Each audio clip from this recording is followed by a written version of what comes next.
I call the Honourable Phil Goff. Mr Speaker, I agree with the initial comment by Andrew Bailey that the source of the massive housing crisis that we have in Auckland at the moment lay back in the aftermath of the global financial crisis, because by 2010 this country was building 3,000 houses a year, when at the start of the 21st century it was building 12,000 houses a year.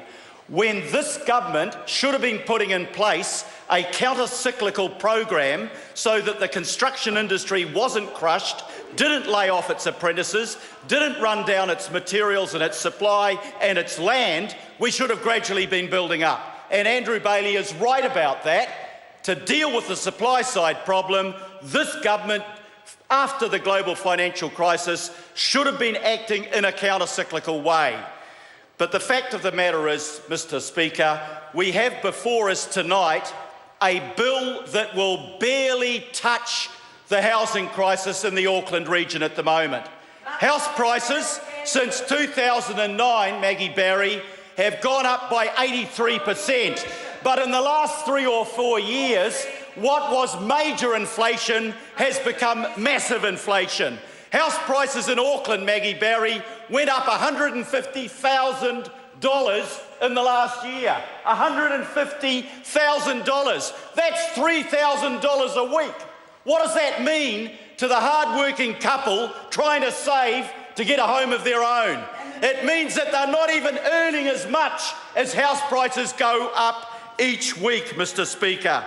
Because this government has dealt neither with the demand problem nor the supply problem, we have a massive deficit of housing that has seen rents going up 3 or 4 times the rate of overall inflation and seen house prices go through the roof.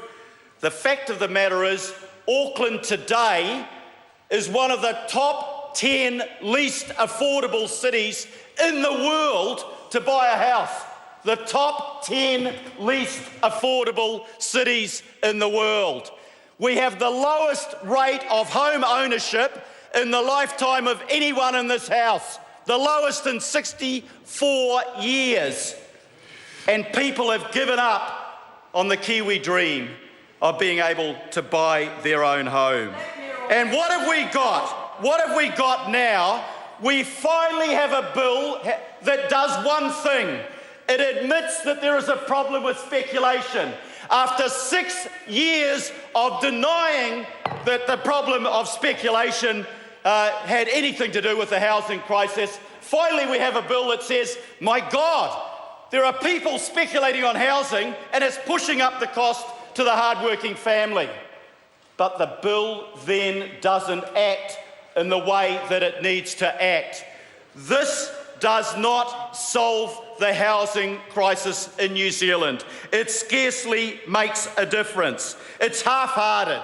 It's half-hearted, Maggie Barry, because the National Party has as part of its core support speculators in property, and that's who you stand for.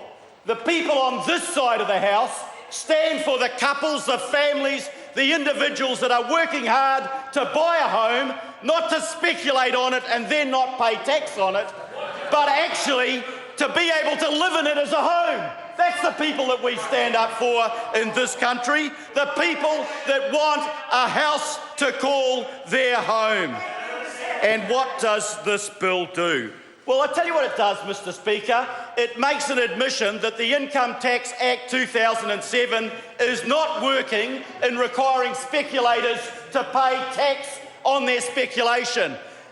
I pay tax on every dollar I earn. My kids pay tax on every dollar they earn, and speculators can make more than most members of Parliament make in a year in the sale of one of their properties and not pay tax on it. That's what this bill says. The regulatory impact statement says that the current test, which is you only pay tax if you buy the property with the intention to sell it.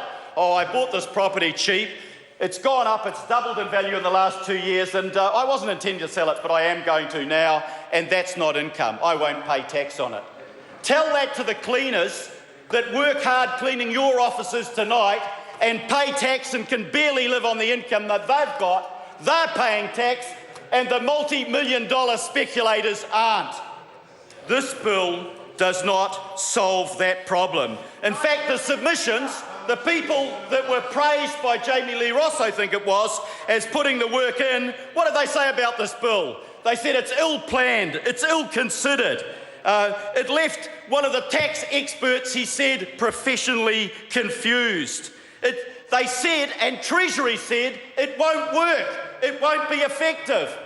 Because the bright line test is quite a good test compared to section GB6, I think it is, of the income tax, because it's objective. But it says that you have the bright line test for 2 years, and all the speculators got to do is hold on to that property for 2 years and 1 day, and then they're off the hook. If we wanted this to be effective, we'd do what they do in other countries and make it last for a reasonable period of time. If you look at Italy and Japan, the threshold is 5 years.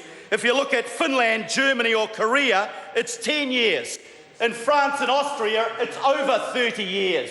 If you want to deal with speculation, if you're genuine about it, then you make sure that that bright line test lasts for a much longer period.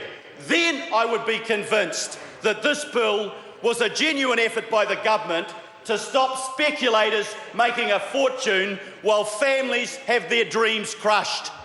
This bill won't do that because the government has decided not to do that, Mr. Speaker. And there are a lot of other things that need to be done as well. I was waiting to hear one member of the government say why it benefits New Zealand to have people who don't live in this country, who never intend to live in this country, buy up land and speculate on it. How does that help the home buyer in New Zealand? Why is it that Australia banned people who never live in Australia and don't intend to from buying up existing residential property? Because a Conservative government in Australia recognised that didn't help the ordinary Australian. They'll stand up for the ordinary Australian in a way this government won't stand up for the ordinary Kiwi. Why is it that Hong Kong and Singapore put a hefty stamp duty tax on foreign investment? If you didn't want to ban it, put a 40% stamp duty on and that would kick the speculators out. That would be one factor in keeping the prices down for the New Zealand purchaser. But this bill doesn't do that. This bill doesn't address the supply side. When I go around the major residential builders in Auckland and I say, what can we do to get up the level of building so that we can actually make the supply meet the demand so people can afford to buy their own homes again? And you know what they say? They don't talk about the Resource Management Act. They don't talk about anything that Nick Smith is spending his time on. They say, give our industry confidence and give it certainty. If you do the partnership that Labor governments have done in the past to solve the housing crises, then we will gear up, then we will build and we will resolve it.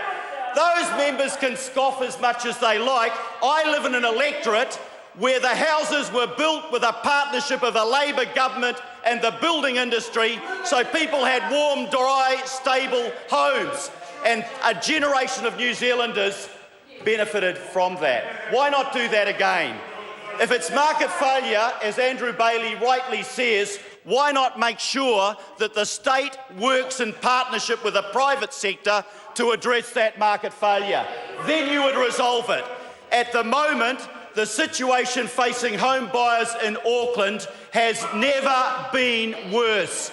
Never been worse. And the best this government can do is come in with a pathetic little admission that speculators are part of the problem and then implement a measure which its own Treasury officials say is ineffectual, won't work, should be 5 years, and which every submitter bar one to the Select Committee from the law and from the accountancy firms said was ill-considered, ill-conceived, more an answer to the focus groups than a genuine effort to solve the problems of this country.